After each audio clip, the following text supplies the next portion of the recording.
To make the dough, mix together half a cup of flour and half a cup of plain yogurt.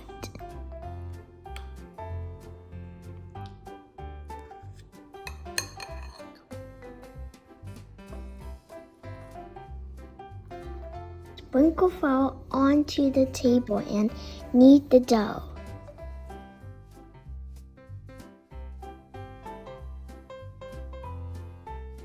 Add toppings.